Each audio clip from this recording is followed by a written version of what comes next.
बिस्मिल्लाहिर्रहमानिर्रहीम। अस्सलामु अलैकुम my dear students and dear forwards. उम्मीद करता हूँ आप सब खैरियत से होंगे। Myself Tauqeerul Islam, working as a lecturer chemistry. सबसे पहले तो मैं आप तमाम फॉलोअर्स को यूट्यूब चैनल के अंदर खुशामदीद कहता हूँ। इस यूट्यूब चैनल के अंदर हम इंशाल्लाह केमिस्ट्री को बेसिक से एडवांस लेवल तक वन टू ऑल डिस्कस करेंगे और आपके तमाम जो है केमिस्ट्री से रिलेटेड जो कॉन्सेप्ट्स हैं, डिफिकल्ट है, हम इनको इंशाल्लाह आप तक बेहतरीन अंदाज के अंदर, बिल्कुल इजी वे के अंदर डिस्क्राइब करते हुए आपके सामने पेश करेंगे। तो इसी सिलसिले को बढ़ाते हुए आज हम फर्स्ट ईयर केमिस्ट्री का चैप्टर नंबर 1 स्टार्ट करने जा रहे हैं और उस चैप्टर का जो नाम है वो हमारे पास है periodic classification of elements and periodicity. Chemistry के अंदर बहुत पहले अरसे के अंदर जितने भी नंबर ऑफ एलिमेंट डिस्कवर हुए थे, तो उन तमाम एलिमेंट्स को एक ही वक्त में स्टडी करना बहुत ही ज्यादा डिफिकल्ट रहा है। तो उनकी स्टडी को इजी बनाने के लिए मुख्तलिफ साइंटिस्ट ने अपना रोल प्ले किया और इन तमाम एलिमेंट्स को एक स्पेसिफिक वे के अंदर जो है अपने एक टेबुलर फॉर्म के अंदर एलिमेंट्स को अरेंज किया। तो बहुत सारे साइंटिस्ट ने कंट्रीब्यूट किया। तो हम जो मेजर साइंटिस्ट हैं जिनकी कंट्रीब्यूशन पीरियोडिक टेबल के अंदर बहुत ज्यादा अहमियत की हामिल है, उनको हम जो है डिस्कस करते हैं। उनमें डिफरेंट साइंटिस्ट आए। सबसे पहले जो है हमारे पास इसके इंट्रोडक्शन में हम बात करते हैं, ये बैकग्राउंड है हमारे पास केमिस्ट्री का बैकग्राउंड। इसमें सबसे पहले जो साइंटिस्ट थे उसका नाम था Antony लेवाइजर।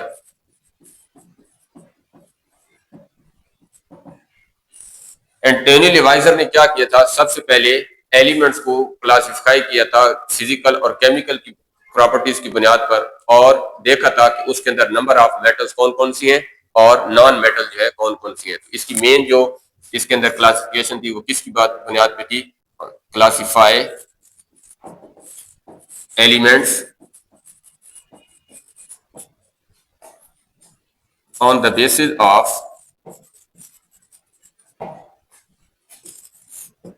metals and non-metals। Then इसके बाद सेकंड साइंटिस्ट जिसकी मेजर कंट्रीब्यूशन है उसके पास हमारे पास नाम है ट्राइएड्स, डोब्राइनर के ट्राइएड्स, डोब्राइनर ट्राइएड्स। इसने क्या किया था, लॉ ऑफ ट्राइएड पेश किया। लॉ ऑफ ट्राइएड्स को पेश किया था और ये कहा था कि पीरियोडिक टेबल के अंदर किसी भी ग्रुप के जो एलिमेंट्स हैं, अगर हम पहला एलिमेंट लें और तीसरा एलिमेंट लें, तो पहले एलिमेंट और तीसरे एलिमेंट का जो एटॉमिक वेट है, अगर हम उस दोनों का एवरेज लें तो जो मिडल एलिमेंट का एटॉमिक वेट होता है वो हमारे पास आ जाता है। यानी कि इसने ये कहा था कि the atomic weight of the middle element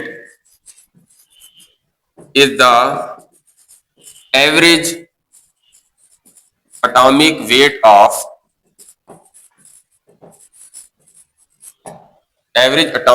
of other two elements। इस तरह जो है उसने तीन तीन एलिमेंट से ग्रुप बनाया और उसने क्या कहा था कि जो हर मिडल एलिमेंट है उसका जो एटॉमिक वेट है वो किसके बराबर है, वो हमारे पास पहले एलिमेंट और तीसरे एलिमेंट के एवरेज एटॉमिक वेट के बराबर है। इसकी एक कॉमन सी एग्जांपल अगर हम ले लें, हमारे पास है for example group number 1A।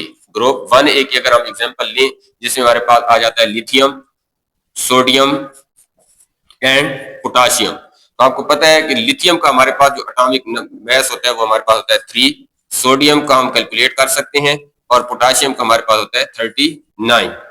तो अकॉर्डिंग टू लॉ ऑफ ट्राइएड्स ये कहा गया कि जो सोडियम का एटॉमिक वेट है, यानी कि मिडल एलिमेंट का जो एटॉमिक वेट है वो किसके, फर्स्ट एलिमेंट और थर्ड एलिमेंट का जो एटॉमिक वेट है, दोनों का हम क्या करेंगे, सम करेंगे और उसको दोनों का मतलब एवरेज लेके उसका जो है हम सोडियम का कैलकुलेट कर सकते हैं। तो कैसे कैलकुलेट करेंगे, लिथियम का हमारे पास 3 है, पोटाशियम का हमारे पास 39 है दोनों को जमा करके डिवाइड कर देंगे हम किस पे, 2 पे, तो हमारे पास बनेगा ये 39 और 40 एंड 42 ओवर 2, तो ये ऑलमोस्ट आता है 2 2 4 एंड 1 21। तो सोडियम का ऑलमोस्ट कितना था हमारे पास, 23 आता था।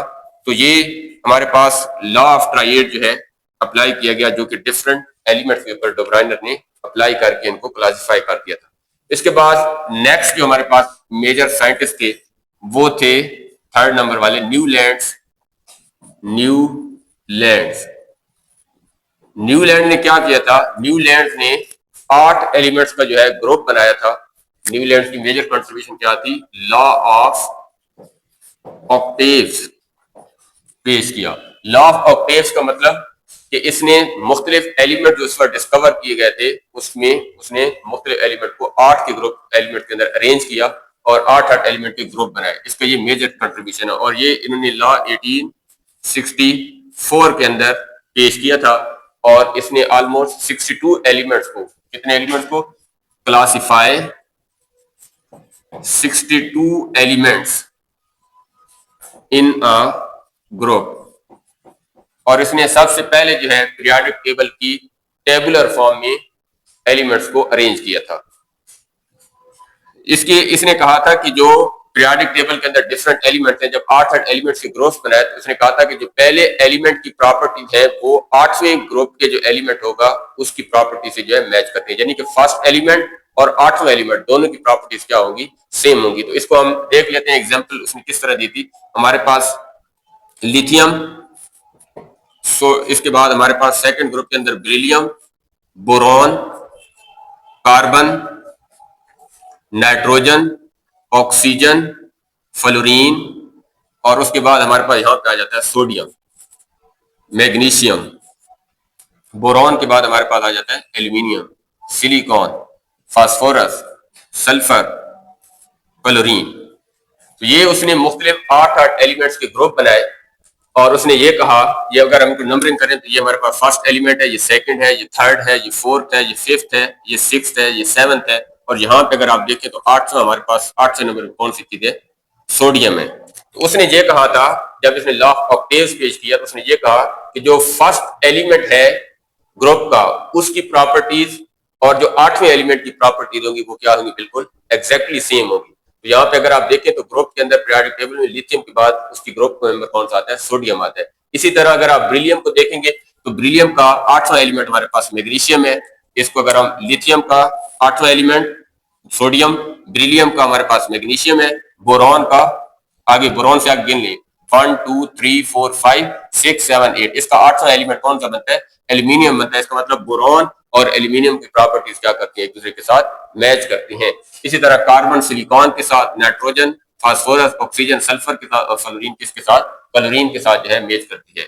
तो इसने ये एक लॉ पेश किया था कि फर्स्ट एलिमेंट और 8वें एलिमेंट की प्रॉपर्टीज क्या करती है, एक दूसरे के साथ आपस में मैच। और इस लॉ को किसका नाम दे दिया गया, न्यूलैंड्स लॉ ऑफ ऑक्टेव्स का।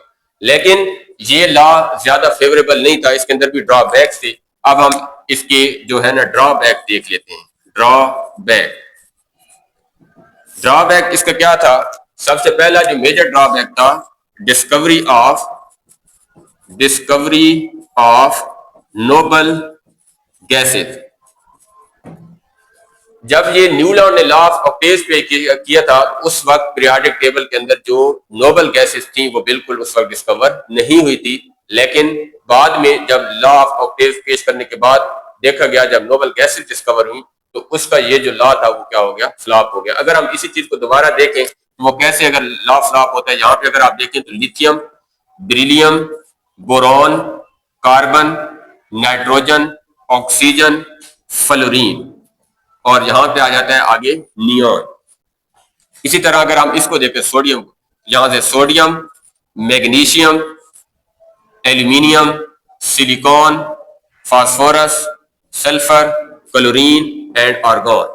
तो यहां पे अगर आप देखें तो इसको 1 2 3 4 5 6 7 8 ये हमारे पास क्या चीज है, noble gases. These are called noble gases. अब यहां पे अगर आप देखें ना तो जो न्यूलैंड्स का लॉ था वो कहता था कि फर्स्ट एलिमेंट और 8वें एलिमेंट की प्रॉपर्टीज क्या करती हैं ग्रुप के अंदर, मैच करती हैं। लेकिन कब? जब हमारे पास नोबल गैसेज डिस्कवर नहीं हुई थी, क्योंकि नोबल गैसेज आपको पता होना चाहिए कि ये 8वें इनका ग्रुप हमारे पास है 8A ग्रुप, 8A ग्रुप। और उस वक्त ये जो है डिस्कवर नहीं हुई थी। जब डिस्कवर नहीं हुई थी तो फ्लोरीन 7वां एलिमेंट है, 7वें के बाद 8वां कौन सा बनता था? सोडियम का, जो कि जी एग्जैक्ट मैच करती थी किसके साथ प्रॉपर्टीज? लिथियम के साथ। लेकिन जैसे ही नोबल गैसेज की डिस्कवरी हुई तो उस वक्त अगर आप देखें तो लिथियम पहला एलिमेंट है और इसका 8वां एलिमेंट हमारे पास बनता कौन सा है? नोबल गैस का। और नोबल गैसेज हाईली इनर्ट होती हैं, ये कभी भी रिएक्शन में हिस्सा नहीं लेती। इनका दूर दूर तक लिथियम और सोडियम नियॉन का कोई आपस में ताल्लुक नहीं है। इसी तरह सोडियम का अगर आप देखेंगे तो आर्गन के साथ कोई इस तरह रिलेशनशिप नहीं है। अगर इसके साथ में आप देखेंगे तो लिथियम नियॉन के साथ है मैच करती है। इसी तरह ब्रिलियम सोडियम के साथ मैच करेगी। इसका 8वां एलिमेंट 1 2 3 4 5 6 7 और 8। तो इसके हिसाब से ब्रिलियम का ताल्लुक किससे होना चाहिए? सोडियम के साथ, जो कि प्रॉपर ठीक नहीं है। यहाँ पे अगर ऊपर देखें जो इसका ला है, इसने बताया था कि ब्रिलियम का रिलेशन किसके साथ बेहतर है? वो हमारे पास मैग्नीशियम के साथ, यानी कि ब्रिलियम और मैग्नीशियम की प्रॉपर्टीज मैच करती हैं। लेकिन जैसे ही नोबल गैसेज डिस्कवर हुई इन सब की जो है सीक्वेंस चेंज होगी। अगर 8वां एलिमेंट देखा जाए तो ब्रिलियम का 8वां एलिमेंट सोडियम बनता है, जो कि इसके ग्रुप में भी लाई नहीं करता। तो ये भी इसका, इसी तरह बोरॉन का मैग्नीशियम, कार्बन एल्यूमिनियम के साथ, नाइट्रोजन सिलिकॉन के साथ, ऑक्सीजन फास्फोरस के साथ, फ्लोरीन सल्फर के साथ। तो ये सारे जो है, पहले इनका ड्रॉबैक यही था कि नोबल गैसेज जब डिस्कवर हुई तो इसका ये जो लॉ है वो क्या हो गया? फ्लॉप हो गया। और दूसरा इसका मेजर जो ड्रॉबैक था कि ये जो लॉ ऑफ ऑक्टेव था ये सिर्फ और सिर्फ लाइट एलिमेंट के ऊपर वर्क करता था। हैवियर एलिमेंट जिनका एटॉमिक नंबर 20 से ज्यादा था उनके ऊपर वर्क नहीं करता था। तो this law of Octave, this law of Octave is only applicable to lighter elements। हमारे पास जितने भी लाइटर एलिमेंट्स थे उनके ऊपर सिर्फ और सिर्फ एप्लीकेबल था, यानी कि जिनका एटॉमिक नंबर क्या था? लेस देन 20 था। तो जिन 20 से कम वाले के ऊपर ये एप्लीकेबल था, 20 से ज्यादा वाले के ऊपर ये लॉ एप्लीकेबल नहीं था। तो ये इसके मेजर दो ड्रॉबैक्स थे, जिसकी वजह से जो है ना ये जो लॉ है ज्यादा सक्सेसफुल नहीं रहा। फिर इसकी इस जो कमियां थी, इसके ड्रॉबैक्स, इनको पूरा करने के लिए नेक्स्ट जो है हमारे पास कौन आता है? मेंटली आता है। तो आज के लिए हम यहीं पे इसको क्लोज करते हैं। अगर ये जो आपको लेक्चर डिलीवर किया गया अगर आपको समझ आई है इजी वे में, तो ये चैनल को आप सब्सक्राइब भी करें, अपने दोस्तों के साथ शेयर भी करें, लाइक भी करें, ताकि आने वाली हर न्यू वीडियो आप तक पहुंच सके और आप केमिस्ट्री के जितने भी कॉन्सेप्ट्स हैं डिफिकल्ट, उनको आप इजी वे में जो है अंडरस्टैंड कर सकें। आज के लिए इतना ही। अल्लाह हाफिज।